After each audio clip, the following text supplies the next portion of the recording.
فرماتا ہے کہ انا انزلناہ فی لیلۃ القدر، بے شک ہم نے اس قرآن کو شب قدر میں نازل کیا۔ وما ادراک ما لیلۃ القدر، اور آپ کو کیا معلوم کہ شب قدر کیا ہے؟ لیلۃ القدر خیر من الف شہر، شب قدر 1000 مہینوں سے بہتر ہے۔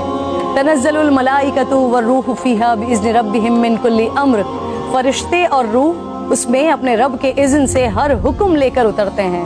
سلام ہی حتی مطلع الفجر، وہ صبح روشن ہونے تک سلامتی کی رات۔ حضور نبی کریم صلی اللہ علیہ وآلہ وسلم نے ارشاد فرمایا، شب قدر کو جبرائیل امین فرشتوں کے جھرمٹ میں زمین پر اتر آتے ہیں۔ وہ ہر اس شخص کے لیے دعائیں مغفرت کرتے ہیں جو کھڑے بیٹھے کسی بھی حال میں اللہ رب ذوالجلال کو یاد کر رہا ہو۔ ہزاروں مہینوں سے افضل اس رات کے عطا کرنے کے پیچھے بھی ایک راز ہے۔ رسول پاک صلی اللہ علیہ وآلہ وسلم کو سابقہ لوگوں کی عمروں پر آگاہ فرمایا گیا، تو آپ نے ان کے مقابلے میں اپنی امت کے لوگوں کی عمر کو کم دیکھتے ہوئے یہ خیال فرمایا کہ میری امت کے لوگ اتنی کم عمر میں سابقہ امتوں کے برابر عمل کیسے کر سکیں گے؟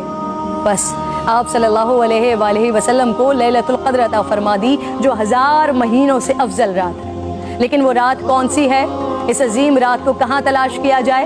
اس پر رسالت مآب صلی اللہ علیہ وآلہ وسلم نے فرمایا، لیلۃ القدر کو رمضان کے آخری عشرے کی طاق راتوں میں تلاش کرو۔ اس رات کے مخفی رکھنے میں بھی حکمتیں ہیں ناظرین۔ اگر لیلۃ القدر کو مخفی نہ رکھا جاتا تو لوگ بس اسی رات کی عبادت پر اکتفا کر لیتے، اور اگر کسی انسان کی وہ رات عبادت سے رہ جاتی تو شاید اس صدمے کا ازالہ ممکن نہ ہوتا۔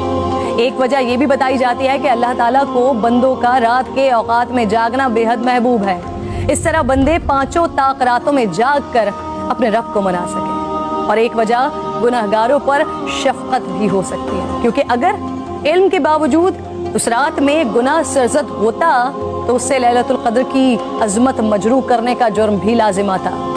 آپ صلی اللہ علیہ وآلہ وسلم نے فرمایا، جس شخص نے شب قدر میں اجر و ثواب کی امید سے عبادت کی، اس کے سابقہ گناہ معاف کر دیا جاتا ہے۔ میری بات ناظرین بہت طویل ہو رہی ہے، میں بس آخر میں آج کی رات تمام مسلمانوں کو حضرت بہلول دانا کا ایک واقعہ سنانا چاہتی ہوں، جس کے بعد شاید کہنے کو پھر کچھ نہیں رہ جاتا۔ ایک دن بہلول بازار میں بیٹھے تھے، کسی شخص نے پوچھا کیا کر رہے ہیں؟ آپ نے فرمایا اللہ رب ذوالجلال اور بندوں کی صلح کروا رہا ہوں۔ اس شخص نے پوچھا پھر کیا بنا؟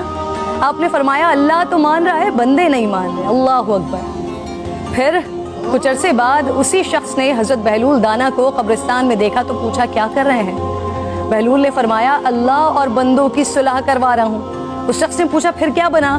آپ نے فرمایا کہ بندے تو مان رہے ہیں لیکن آج اللہ نہیں مان رہا۔ آنکھ بند ہونے سے پہلے منا لیں اس رب کو۔ میری التجا ہے، میرے حق میں بھی دعا کیجیے۔